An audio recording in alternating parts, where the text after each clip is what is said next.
नमस्कार विद्यार्थी मित्रांनो, या लेक्चरला आपण SN1 रिॲक्शन आणि SN2 रिॲक्शन यांच्यावरती कोणकोणते फॅक्टर्स आहेत ते परिणाम करतात हे बघणार आहे. पण सगळ्यात महत्त्वाची गोष्ट तुम्हाला माहिती आहे का, आपण SN1 रिॲक्शन आणि SN2 रिॲक्शन या दोन्हीही रिॲक्शन आपण अगदी परफेक्ट करतो. पण SN1 रिॲक्शन करत असताना किंवा SN2 रिॲक्शन करत असताना आपण त्यांच्यावरती कोणकोणते फॅक्टर्स आहेत ते इफेक्ट करतात हे पाहणं मात्र विसरून जातो. बऱ्याच वेळा एक्झामला काय होतं तर SN1 रिॲक्शनवरती क्वेश्चन येतोय, SN2 रिॲक्शनवरती क्वेश्चन येतोय, म्हणून आपण SN1 आणि SN2 रिॲक्शन ही काय करतो तर परफेक्ट करतो. पण त्याच्यावरती परिणाम करणारे घटक कोणकोणते आहेत हे मात्र आपण विसरून जातो. तर आज आपण आजच्या लेक्चरला factors affecting on SN1 reaction आणि SN2 रिॲक्शन, SN1 रिॲक्शनवरती कोणते फॅक्टर्स परिणाम करतात किंवा SN2 रिॲक्शनवरती कोणते फॅक्टर परिणाम करतात हे बघणार आहे.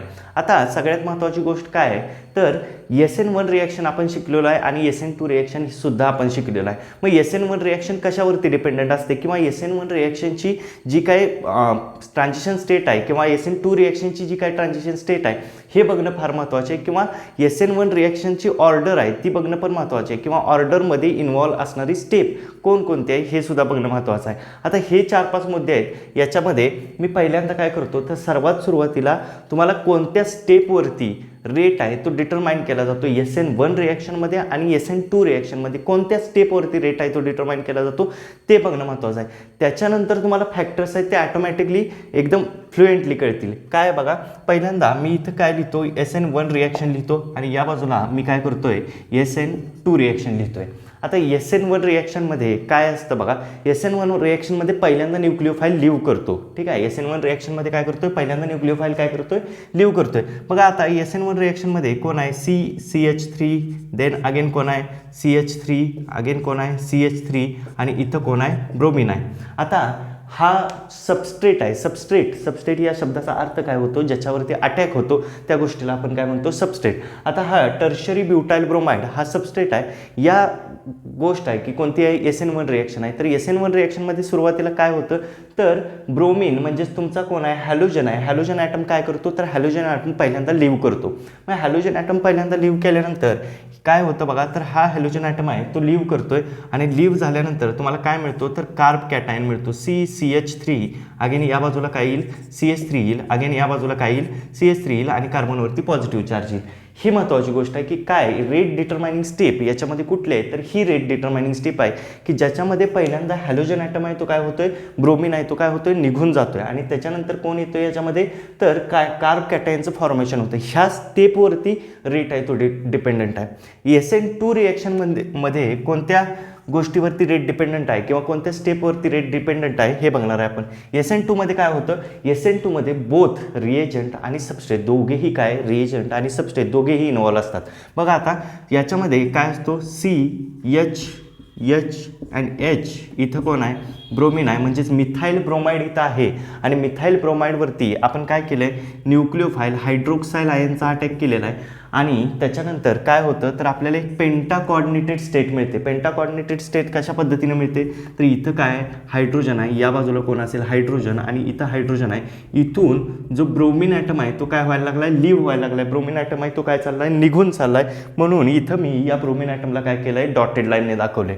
आता या बाजूला कोण आहे तर OH ॲटम आहे तो काय करायला लागला आहे बॉन्ड फॉर्म करतोय. OH ॲटम काय करतोय बॉन्ड फॉर्म करतोय म्हणून अगेन मी त्याला काय केलं तर डॉटेड लाईनने दाखवले. म्हणजे सायमल्टेनियसली दोन्ही प्रोसेसेस चालू आहेत. एक OH बॉन्ड आहे तो काय करतोय बॉन्ड फॉर्म करतोय आणि ब्रोमिन आहे तो काय करतोय बॉन्ड ब्रेक करायला लागलेला आहे. आता ही जी स्टेट आहे ती कोणती आहे तर ट्रान्झिशन स्टेट आहे हे लक्षात ठेवा. आणि ह्या ट्रान्झिशन स्टेटमध्ये ही स्टेट आहे ते कार्बननं इथं काय तर जवळपास 5 बॉन्ड करण्याच्या फॉर्ममध्ये येतो की काय बघा इथं हायड्रोजन बरोबर इथं हायड्रोजन बरोबर इथं हायड्रोजन बरोबर इथं OH बरोबर आणि इथं काय ब्रोमिन बरोबर बॉन्ड आहे. असे 5 बॉन्ड कोण आहेत तर कार्बन ॲटम फॉर्म करायला लागला आहे म्हणून याला पेंटा कॉर्डिनेटेड. पेंटा 5 कॉर्डिनेटेड म्हणजे काय तर 5 ॲटम आहेत ते याला जॉईन व्हायला लागलेले आहेत किंवा एक ॲटम याच्यातला ब्रोमिन निघून पण चालला आहे पण ब्रोमिन तात्पुरता जॉईंड पण आहे. ठीक आहे, म्हणून काय तर पेंटा कॉर्डिनेटेड स्टेट असं आपण म्हणतोय. ठीक आहे, हे काय झालं तर ह्या दोघांच्या रेट डिटरमाइनिंग स्टेप झाल्या.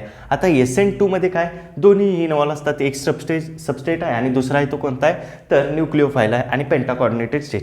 आता ह्या स्टेटवरून सगळ्यात महत्त्वाची गोष्ट आहे ह्या गोष्टीवरून की काय आपल्याला फॅक्टर्स कोणकोणते आहेत ते कळतात की फॅक्टर्स कशा पद्धतीने ॲक्ट होतात. आता पहिला फॅक्टर आहे याच्यात एकूण 3 फॅक्टर आहेत हे लक्षात घ्या की याच्यात कोणकोणते 3 फॅक्टर आहेत. पहिला आहे तो सबस्ट्रेट. ठीक आहे, किंवा नेचर ऑफ द सबस्ट्रेट. सबस्ट्रेटचं नेचर कसं असावं, पहिला फॅक्टर कोणता आहे, नेचर ऑफ सबस्ट्रेट. सबस्ट्रेटचं नेचर, सबस्ट्रेट म्हणजे कोण, तर ज्याच्यावरती अटॅक होतोय ती स्पेसिस. ठीक आहे, सबस्ट्रेट म्हणजे हा, ठीक आहे, याच्यावरती न्यूक्लिओफाईलचा अटॅक होतोय. अगेन याच्यामध्ये सबस्ट्रेट हा आहे, मिथाइल ब्रोमाइड आहे, याच्यावरती OH मायनसचा म्हणजे हायड्रोक्साइल आयनचा काय करतोय, अटॅक होतोय. आता नेचर ऑफ सबस्ट्रेट हा पहिला पॉईंट आहे. दुसरा पॉईंट असेल तो कोणता पॉईंट आहे बघा, तर दुसरा पॉईंट आहे तो न्यूक्लिओफिलिसिटी ऑफ द रिएजंट. न्यूक्लिओफिलिसिटीचा अर्थ काय होतो, तर न्यूक्लिओफिलिसिटी म्हणजे इलेक्ट्रॉन देण्याची क्षमता. तो जो कोण आहे, न्यूक्लिओफाईल आहे. ठीक आहे, रिएजंट म्हणजे कोण, जो अटॅक करतो तो. रिएजंट म्हणजे कोण, जो अटॅक करतो तो. OH मायनस काय करतोय, तर अटॅक करतोय, कोणावरती अटॅक करतोय, इथं ब्रोमिनवरती अटॅक करतोय. हा न्यूक्लिओफाईल आहे ना, या न्यूक्लिओफाईलची इलेक्ट्रॉन देण्याची कपॅसिटी म्हणजे काय, तर न्यूक्लिओफिलिसिटी. आणि तिसरी गोष्ट आहे ती म्हणजे सॉल्व्हंट पोलॅरिटी. तिसरी गोष्ट कोणती आहे, तर सॉल्व्हंट पोलॅरिटी. ह्या 3 गोष्टी आहेत. ठीक आहे, कोणकोणत्या गोष्टी आहेत, तर बघा पहिली आहे ती नेचर ऑफ द सबस्ट्रेट. सबस्ट्रेटचं नेचर कसं आहे, म्हणजे हे दोघे टर्शरी ब्युटाइल ब्रोमाइड आणि मिथाइल ब्रोमाइड यांचं नेचर कसं आहे. देन न्यूक्लिओफिलिसिटी म्हणजे हा OH मायनस आयन आहे, तो काय किती फ्लुएंटली आपल्याला इलेक्ट्रॉन पेअर देतोय ते बघणं. आणि सॉल्व्हंट पोलॅरिटी म्हणजे तुम्हाला मागल्या लेक्चरला पण मी सांगितलं की सॉल्व्हंट 2 प्रकारचे असतात, पोलार प्रोटिक सॉल्व्हंट असतं, पोलार अप्रोटिक सॉल्व्हंट असतं. त्यांच्या दोघांच्यामध्ये रेट हा कसा व्हॅरी होतो हे बघायचं आपल्याला. आता हे बघत असताना सगळ्यात महत्त्वाची गोष्ट किंवा पहिला मुद्दा आपण बघूया कोणतं, तर nature of the substrate. Substrate कशा पद्धतीचा पाहिजे आपल्याला. सबस्ट्रेट तुम्हाला माहिती आहे प्रायमरी, सेकंडरी आणि टर्शरी. सबस्ट्रेट कसा असतो, प्रायमरी असतो, सेकंडरी असतो आणि काय असतो, टर्शरी असतो.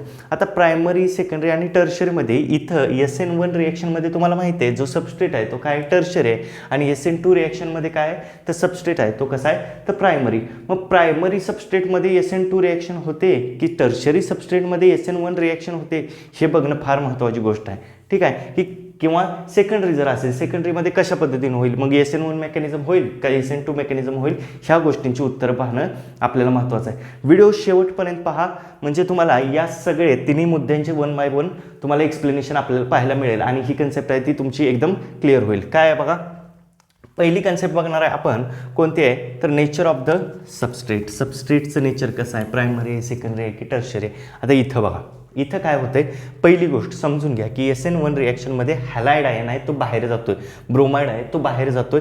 इथं CH3 आणि CH3 आणि कार्बनवरती काय करतोय तर पॉझिटिव्ह चार्ज येतोय.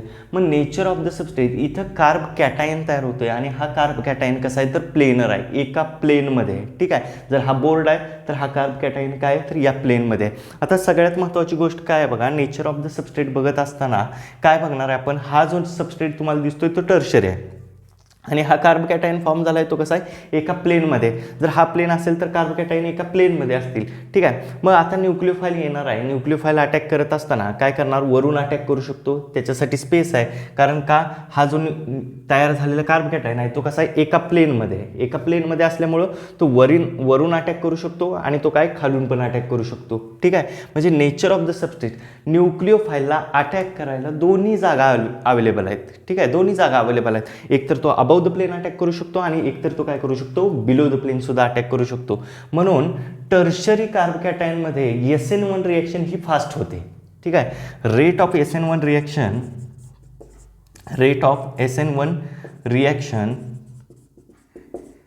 Is faster in tertiary alkyl halide. काय SN1 रिॲक्शनचा जो रेट आहे तो काय असेल फास्टर असेल कोणाच्या केसमध्ये तर tertiary alkyl halide. Tertiary alkyl halide म्हणजे CH3 आणि मध्ये काय कार्बन आहे, ज्या कार्बन ॲटमला ब्रोमिन अटॅच असेल त्याला काय असतील आणखीन 3 कार्बन ॲटम अटॅच असतील त्यावेळी तुम्ही त्याला काय म्हणणार आहे टर्शरी म्हणणार आहे. SN1 रिॲक्शनचा रेट आहे तो टर्शरी अल्काइल हॅलाइडमध्ये काय असेल तर खूप जास्त असेल हे लक्षात घ्या. आणि ह्याची ऑर्डर आहे ती काय असेल बघा, तर टर्शरीमध्ये SN1चा रेट आहे तो जास्त आहे. आता SN2 रिॲक्शन, SN2 कोण इथं तुम्हाला कोण दिसतोय प्रायमरी. करताना आपण रिॲक्शन प्रायमरीमध्ये केलेली आहे, पण हे प्रायमरीमध्ये काय रिॲक्शन होते याचं एक्सप्लेनेशन बघणं खूप गरजेचं आहे. आता बघा काय आहे तर इथं तुम्हाला ट्रान्झिशन स्टेट दिसते.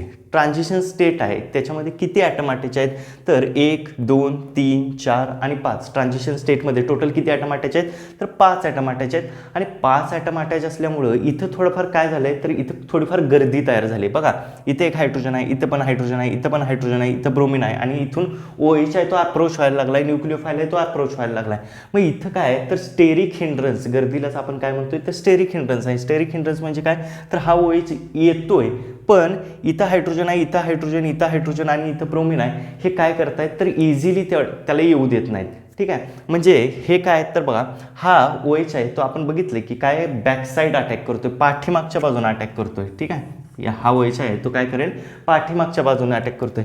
स्टेरिक हिंड्रन्समुळं इथं OHला येणं तितकशी सोपी गोष्ट नाही. जर समजा मी काय केलं, समजा इथं हायड्रोजन आहे, आता हायड्रोजन आहे तर काय केलं मी, त्या हायड्रोजनला एका हायड्रोजनला मी काय केलं, तर CH3 ग्रुपनं रिप्लेस केलं.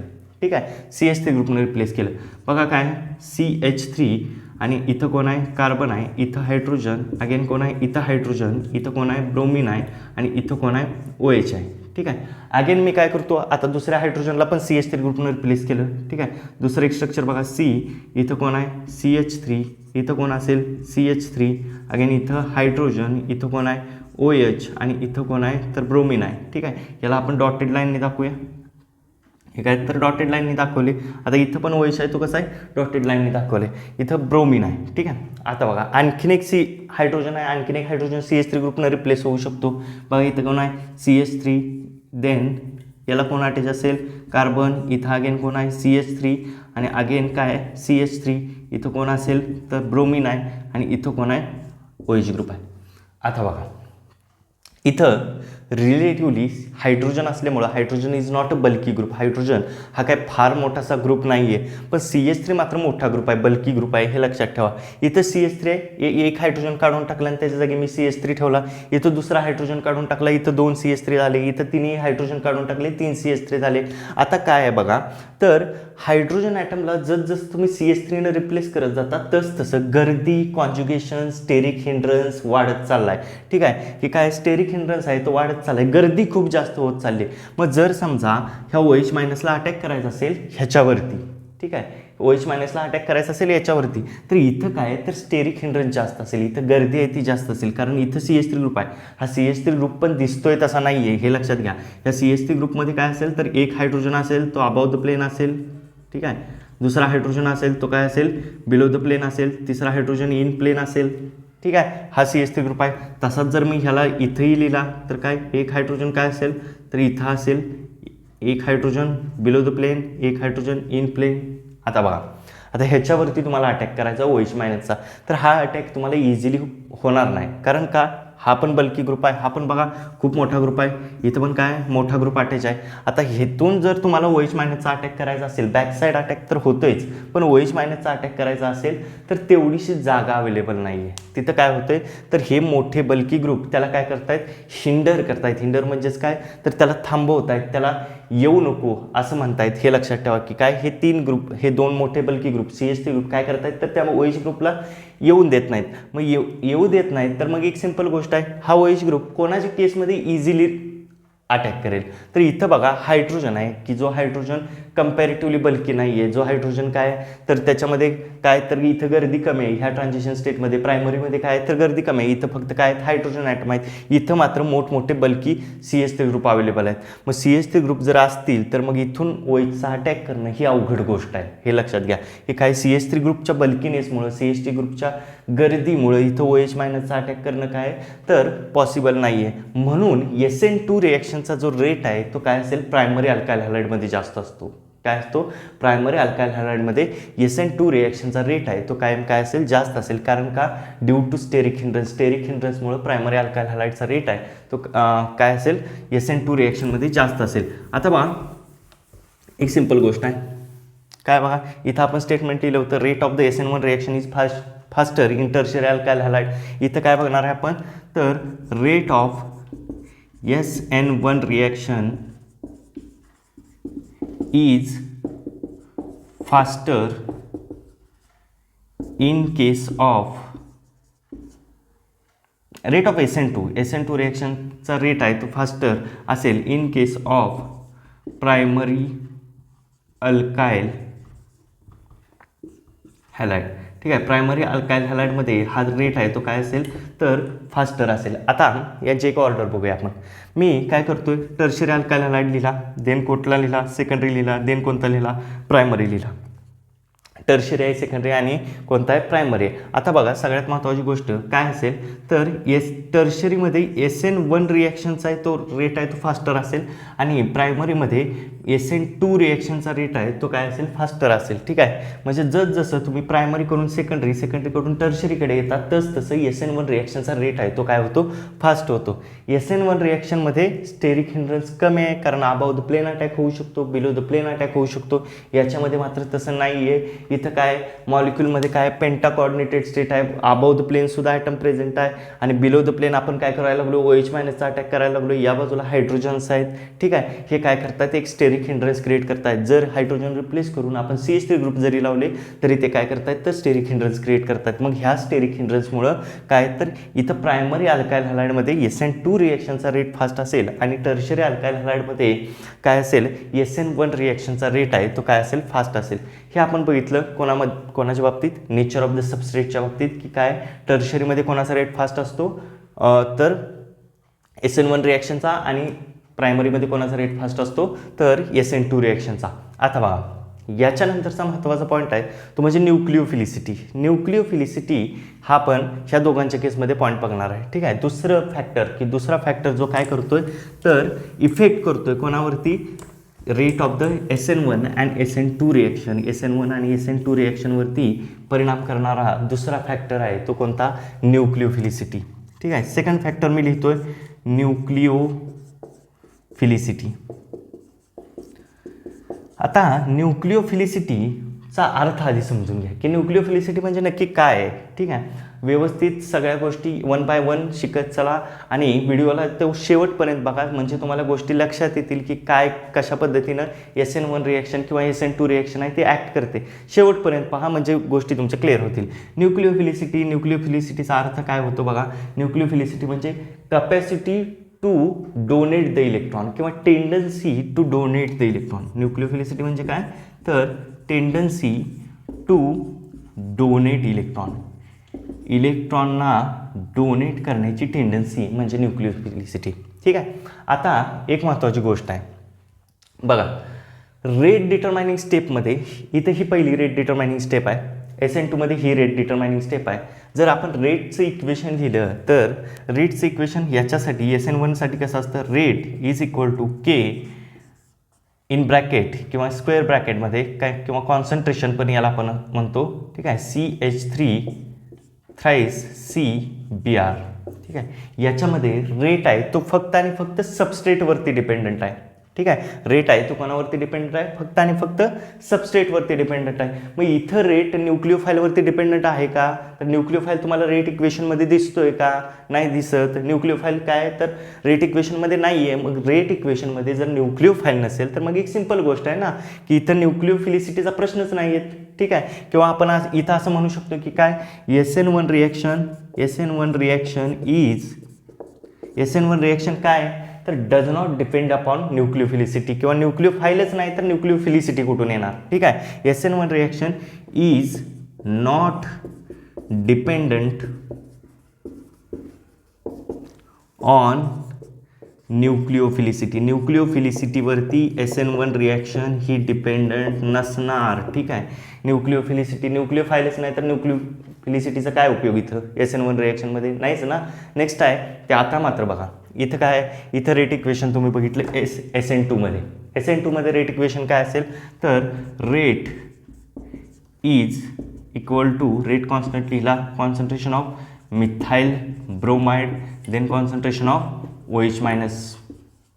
आता इथं मात्र सगळ्यात महत्त्वाची गोष्ट, इथं मात्र काय आहे तर इथं CH3Br आहे आणि इथं न्यूक्लिओफाईल पण आहे म्हणजे सबस्ट्रेट पण आहे आणि रिएजंट पण आहे. न्यूक्लिओफाईलवरती SN2 रिॲक्शनचा रेट आहे तो डिपेंडंट आहे. ठीक आहे. मग न्यूक्लिओफाईलवरती डिपेंडंट आहे. हा न्यूक्लिओफाईल कसा असावा, म्हणजे स्ट्रॉंग न्यूक्लिओफाईल असावा का वीक न्यूक्लिओफाईल असावा. आत्ताच मी तुम्हाला सांगितलं याच्या ट्रान्झिशन स्टेट आहे ती पेंटा कोऑर्डिनेटर आहे, म्हणून मी पहिल्यांदा लिहितानाच ट्रान्झिशन स्टेट लिहिली. ट्रान्झिशन स्टेट लिहिण्याचं कारण काय, तर तुम्हाला माहिती असावं की काय, तर ट्रान्झिशन स्टेटमध्ये गर्दी आहे. ट्रान्झिशन स्टेटमध्ये किती आहेत, पेंटा कोऑर्डिनेटेड आहे, 5 ॲटम आहेत तिथं, आणि 5 ॲटम जर असतील तर मग इथं खूप सारी गर्दी आहे. मग ह्या गर्दीतून जर काय करायचं, आपल्या ह्या OH मायनसला अटॅक करायचा आहे, कार्बनवरती अटॅक करायचा आहे. ह्या गर्दीतून इथं हायड्रोजन आहे, इथं हायड्रोजन आहे, इथं हायड्रोजन, इथं ब्रोमिन आहे, ठीक आहे. आणि OH मायनस आहे तो पाठीमागून काय करायला लागला, अटॅक करायला लागलाय. मग हा OH मायनस जर पाठीमागून अटॅक करायचा असेल, ठीक आहे, तर हा कसा असला पाहिजे, स्ट्रॉंग असायला पाहिजे, ठीक आहे. एवढ्या गर्दीतून तुम्हाला पुढे जायचं. समजा एखाद्या बसमध्ये आणि बसच्या दरवाजा जवळ काय तर खूप सारी गर्दी आहे. मग तुम्ही जर बारीक असाल तर तुम्हाला इझिली जाता येईल का, नाही. तुम्हाला कसं असायला पाहिजे, स्ट्रॉंग असायला पाहिजे, सगळ्यांनी ढकलून पुढे गेलं जाता आलं पाहिजे, हे लक्षात ठेवा. तसंच आहे ते काय, कोणतीही एक्झाम जरी असली तरी तुम्हाला एकच गोष्ट लक्षात ठेवा, सगळ्या कॅन्डिडेटना मागं टाकून तुम्हाला पुढे जाता आलं पाहिजे, एवढी गोष्ट लक्षात ठेवा. तसाच हा न्यूक्लिओफाईल कसा असायला पाहिजे, तर फास्ट असायला पाहिजे, हे लक्षात ठेवा. किंवा न्यूक्लिओफाईल हा कसा असायला पाहिजे, स्ट्रॉंग असायला पाहिजे. न्यूक्लिओफाईल काय करणार, तर कार्बनवरती अटॅक करणार. कधी अटॅक करणार, तर तो स्ट्रॉंग असायला पाहिजे, हे लक्षात ठेवा. हे काय SN2 रिॲक्शनमध्ये न्यूक्लिओफाईल आहे, ठीक आहे. Nucleophile must be stronger. Nucleophile कसा असायला पाहिजे, तर स्ट्रॉंग असायला पाहिजे, हे लक्षात ठेवा.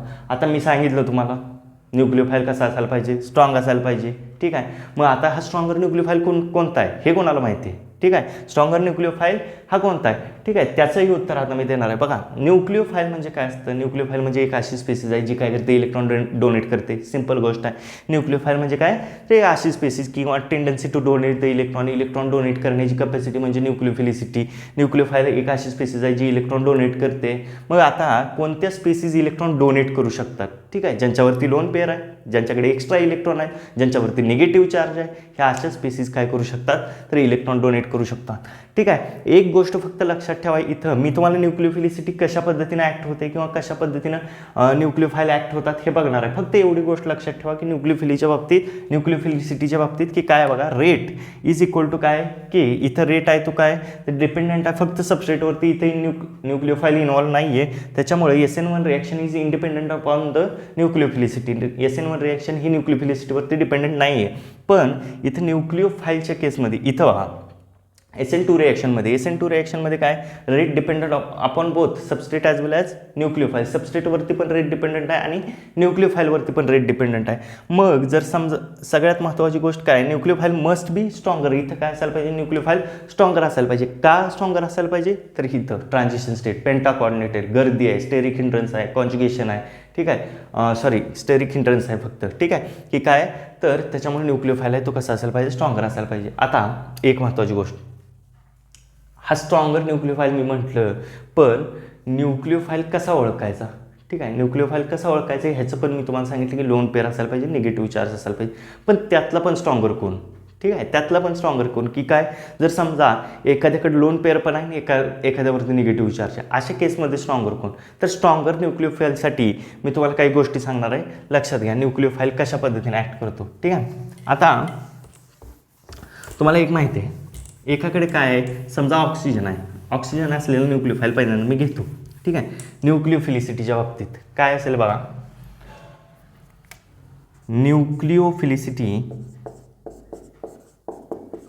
न्यूक्लिओफिलिसिटीच्या बाबतीत काय गोष्ट असेल, तर एक सिंपल गोष्ट आहे बघा, की मी पहिल्यांदा एक्झाम्पल कोणाचं घेतोय, तर एक्झाम्पल मी घेतोय अल्कोहोलचं, ठीक आहे. एक्झाम्पल कोणाचं घेतोय, अल्कोहोलचं. अल्कोहोल कोण असेल, O आणि कोण आहे, H. इथं ओवरती काय असेल, लोन पेअर आहे, ठीक आहे. आणि दुसरा एक न्यूक्लिओफाईल, याच्यातला हायड्रोजन गेला आणि काय असेल, R आणि ओवरती काय, निगेटिव्ह चार्ज असेल. कायम लक्षात ठेवा, स्ट्रॉंगर न्यूक्लिओफाईल, यांच्या दोघातला तुम्हाला स्ट्रॉंगर न्यूक्लिओफाईल ओळखायचा आहे. तर यांच्या दोघातला स्ट्रॉंगर न्यूक्लिओफाईल आहे ज्याच्यावरती निगेटिव्ह चार्ज आहे ना, तो स्ट्रॉंगर न्यूक्लिओफाईल असणार.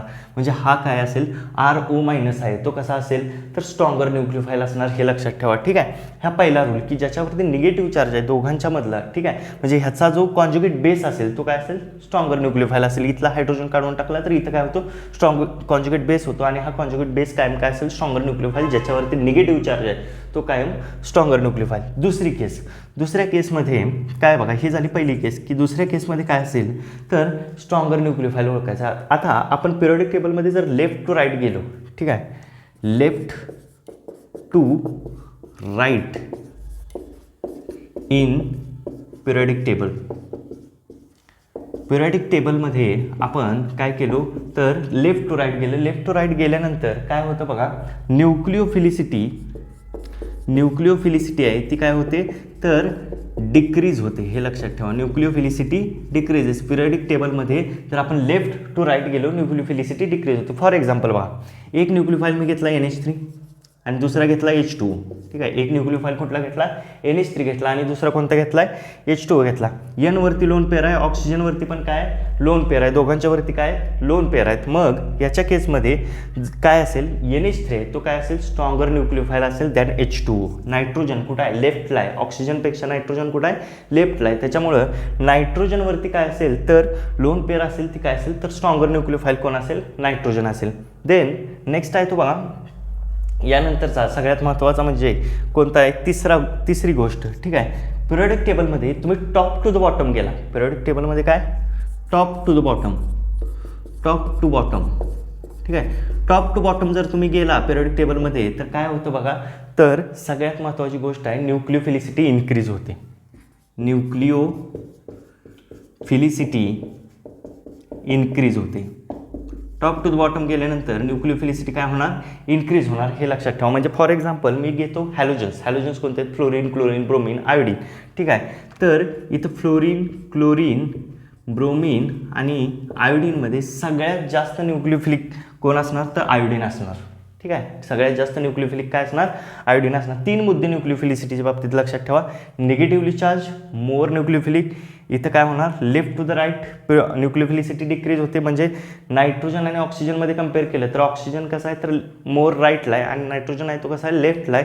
त्याच्यामुळे नायट्रोजनची जी काही न्यूक्लिओफिलिसिटी असेल ती जास्त असेल. Top to the bottom nucleophilicity increase होते. म्हणजेच फ्लोरीन, क्लोरीन, ब्रोमीन आणि आयोडीनच्या केसमध्ये आयोडीनची जी न्यूक्लिओफिलिसिटी आहे ती काय असेल जास्त असेल. आता तिसरी गोष्ट, ठीक आहे, म्हणजे सॉल्व्हंट पोलॅरिटी. हे झालं न्यूक्लिओफिलिसिटीच्या बाबतीत. न्यूक्लिओफिलिसिटीच्या बाबतीत आपण 2 गोष्टी बघितल्या की काय SN1 reaction is not dependent upon nucleophile आणि SN2 रिएक्शनमध्ये कसा पाहिजे न्यूक्लिओफाईल हा स्ट्रॉंग पाहिजे. आणि त्याच्यामध्ये तुम्हाला हे 3 मुद्दे सांगितले की स्ट्रॉंगर न्यूक्लिओफाईल कोण असतो. ठीक आहे, यानंतर मी बघणार आहे ते सॉल्व्हंट पोलॅरिटी. ठीक आहे, याच्यानंतर काय बघणार आहे आपण सॉल्व्हंट पोलॅरिटी. सॉल्व्हंट हे कशा पद्धतीचं असायला पाहिजे हे बघणार आहे. आता सॉल्व्हंट पोलॅरिटीमध्ये काय आहे बघा, पहिला मुद्दा बघा सॉल्व्हंट पोलॅरिटी. ठीक आहे, इथं मी लिहितो सॉल्व्हंट पोलॅरिटी. शेवटचा मुद्दा याच्यामधला सॉल्व्हंट पोलॅरिटी फॅक्टर्समधला सगळ्यात शेवटचा. ठीक आहे, लास्टचा मुद्दा आहे, व्यवस्थित लक्ष देऊन बघा. सॉल्व्हंट हे 2 प्रकारचे असतात. मी तुम्हाला सांगितलं होतं पोलार सॉल्व्हंट. ठीक आहे, कोणकोणते असतात पोलार सॉल्व्हंट असतात. ठीक आहे, म्हणजे पोलार प्रोटिक सॉल्व्हंट आणि दुसरं असतं ते कोणतं असतं पोलार अप्रोटिक सॉल्व्हंट. ठीक आहे, पोलार अप्रोटिक सॉल्व्हंट. ठीक आहे, पोलार प्रोटिक सॉल्व्हंट कोणाला म्हणायचं तर पोलार प्रोटिक सॉल्व्हंट आपण ज्याच्यामध्ये H+ आयन आहे त्यांना काय म्हणतो आपण पोलार प्रोटिक सॉल्व्हंट म्हणतो. याच्यामध्ये काय H+ आयन आहे म्हणून याला पोलार प्रोटिक सॉल्व्हंट म्हणणार. पोलार अप्रोटिक सॉल्व्हंट कोणाला म्हणणार तर polar aprotic solvent H+ ion absent आहे. ठीक आहे, H+ आयन याच्यामध्ये काय असणार अब्सेंट असणार. याला तुम्ही काय म्हणणार पोलार अप्रोटिक सॉल्व्हंट म्हणणार. आता पोलार प्रोटिक सॉल्व्हंट आणि पोलार अप्रोटिक सॉल्व्हंट याच्यामध्ये सगळ्यात महत्त्वाची गोष्ट आहे की कोण SN1 मध्ये यूज होणार, कोण SN2 मध्ये यूज होणार. ठीक आहे, तर सगळ्यात महत्त्वाची गोष्ट लक्षात घ्या की ह्या पोलार प्रोटिक सॉल्व्हंटचा रोल काय आहे किंवा पोलार अप्रोटिक सॉल्व्हंटचा रोल काय हे लक्षात घेणं खूप गरजेची गोष्ट आहे. ठीक आहे, पोलार प्रोटिक सॉल्व्हंट काय करतं तर सॉल्वेट आयन्स. ठीक आहे, हे आयनना काय करतं तर सॉल्वेट करतं. सॉल्वेट म्हणजे काय तर ते त्याच्या भोवती जमा होतं, आयन्सच्या भोवती जमा होतं. हे लक्षात ठेवा. म्हणजे पॉझिटिव्ह चार्ज असेल तर त्याच्या भोवती जमा होईल, निगेटिव्ह चार्ज असेल तर त्याच्या भोवती जमा होईल. हे लक्षात ठेवा.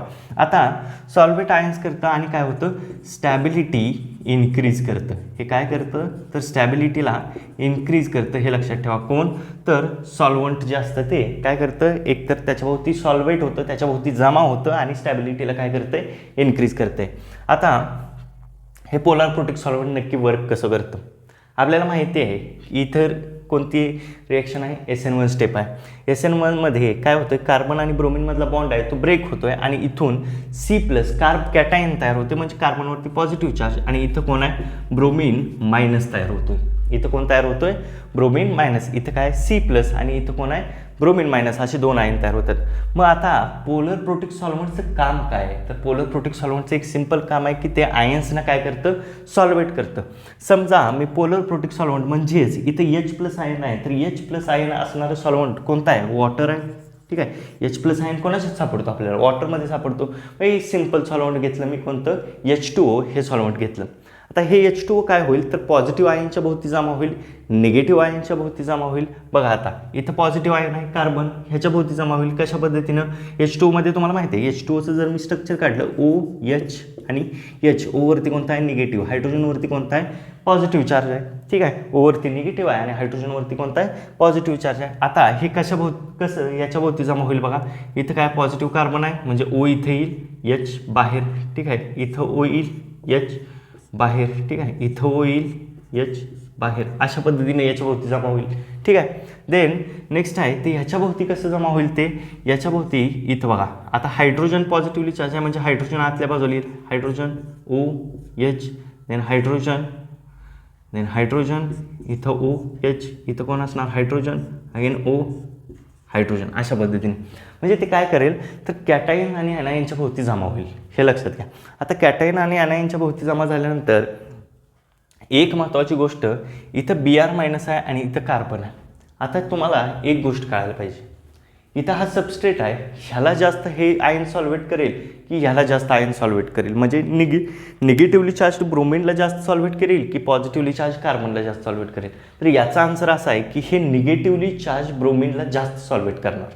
कोणाला जास्त सॉल्वेट करणार, निगेटिव्हली चार्ज ब्रोमिनला. कारण का, ह्याच्या भोवती गर्दी आहे का, नाही आहे. ह्याच्या भोवती कॉन्ज्युगेशन आहे का, नाही आहे. ठीक आहे, पण ह्या कार्बनच्या भोवती प्लेनमध्ये जरी असली तरी CH3 ग्रुप 3 प्रेझेंट आहेत, म्हणजे इझिली अप्रोच कोणाला करणार, ते H2चे मॉलिक्यूल ब्रोमिनला करणार. ह्याला तेवढ्या इझिली अप्रोच नाही करू शकणार, कारण का, ह्याच्या भोवती कोण आहेत, तर CH3 ग्रुप प्रेझेंट आहेत. ह्याच्या भोवती कोण आहेत, CH3 ग्रुप प्रेझेंट आहेत, त्याच्यामुळे इझिली अप्रोच नाही करू शकणार. मग इथं हा जो कार्ब कॅटायन आहे तो जास्त सॉल्वेट होणार नाही. ठीक आहे, म्हणजे ह्याच्या भोवती H2Oचे मॉलिक्यूल आहेत ते जास्त जमा होणार नाहीत. मग जर H2Oचे मॉलिक्यूल ह्याच्या भोवती जास्त जमा नाही झाले तर बघा न्यूक्लिओफाइल ह्याच्यावरती इझिली अटॅक करू शकतो. ठीक आहे, म्हणजे न्यूक्लिओफाइल याच्यावरती इझिली अटॅक करू शकतो, कारण ह्याच्या भोवती वॉटरचे मॉलिक्यूल जमा आहेत का, जास्त नाही आहेत. त्याच्यामुळे न्यूक्लिओफाइलचा अटॅक ह्याच्यावरती इझिली होऊ शकतो. म्हणून SN1 रिॲक्शन असते ती काय, पोलर प्रोटिक सॉल्व्हंटमध्ये जास्त फेवरेबल असते. कोणामध्ये, पोलर प्रोटिक सॉल्व्हंटमध्ये SN1 रिॲक्शन जास्त काय असते, फेवरेबल असते. देन आता बघा SN2 रिॲक्शनच्या बाबतीत. ठीक आहे, SN2 रिॲक्शनच्या बाबतीत SN2 रिॲक्शन कोणामध्ये जास्त फेवरेबल असते, तर पोलर अप्रोटिक सॉल्व्हंटमध्ये जास्त फेवरेबल असते. इथे H+ आयन आहे तो कसा असायला पाहिजे, अब्सेंट. का सांगतो तुम्हाला, SN2 रिॲक्शनचा रेट आपल्याला माहिती आहे. ठीक आहे, रेट इक्वेशन बघा व्यवस्थित. रेट इक्वेशन आहे त्याच्यामध्ये काय दिलेलं असेल बघा, रेट जर आपल्याला लिहायचं असेल, rate is equal to K concentration of methyl bromide CH3Br and OH-. ठीक आहे, मिथाइल ब्रोमाइड आणि OH- यांचं कॉन्सन्ट्रेशन आहे.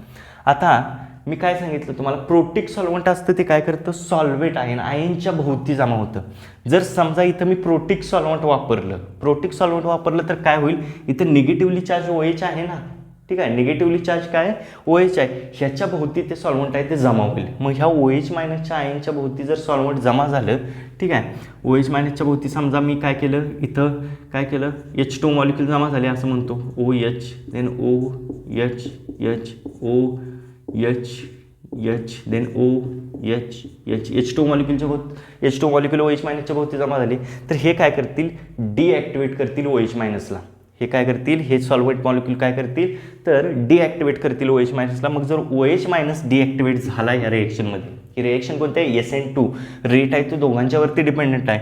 CH3Br म्हणजेच मिथाइल ब्रोमाइड आणि OH- वरती दोघांच्यावरती डिपेंडंट आहे. पण जर OH- निघून गेला तर रिएक्शन होईल का, नाही होणार. ठीक आहे, OH- जर प्रोटिक सॉल्व्हंटनं काय केलं, सराउंड केलं तर रिॲक्शन होईल का, नाही होणार.